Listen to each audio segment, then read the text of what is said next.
มาพี่น้องมากินส้มตำส่งบ่ายวันนี้ว่าจะกินข้าวเที่ยงไปกินตำห้องส่งบ่ายนี่ตำนะเอิญตำอะไร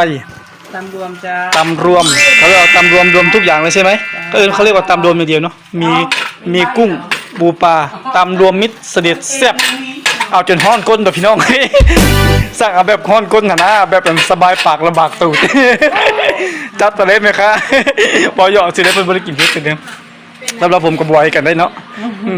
อาจจะแบบท้องบิดเลยเอาแบบแซ่บนะครับผมเนี่ยเขาเรียกว่าแซ่บของเทโอ้ยมันประเภทกระคักกับพี่น้องเอ้ยแบบนี้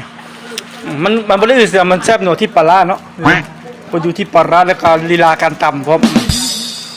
โอ้ยพอจะซื้อหนอนได้พี่น้องเอ้ยพอได้ซื้อหนอนอยู่เพราะว่า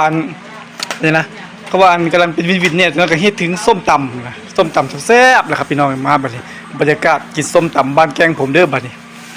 น้องโอจัดให้เขาบอกว่าเอาแบบไหนเอาแบบแซ่บๆก็เลยก็ได้นะครับผมเอาแบบจนน้ำหูน้ำตาไหลกระจัดมันกระจัดให้ได้ เอาแบบน้ำหูน้ำตามันกระจัดให้ได้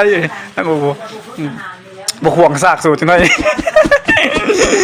ถึงครูเจ้าของเลยเนาะ แบบนั้นเลยครับอันนี้ก็คือผักบ้านเราเรียกว่าผักพายอยู่ผักพายภาษาไทยที่อื่นเนี่ยเดียวกันเนาะผักพายมีแคบหมูเรียบร้อยพอพี่น้องเลยบัดนี้กองกับกันบัดนี้โอ้โหขาดไม่ได้คือผงชูรส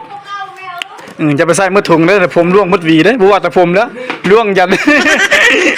คนทางใต้หมด อันนี้ของ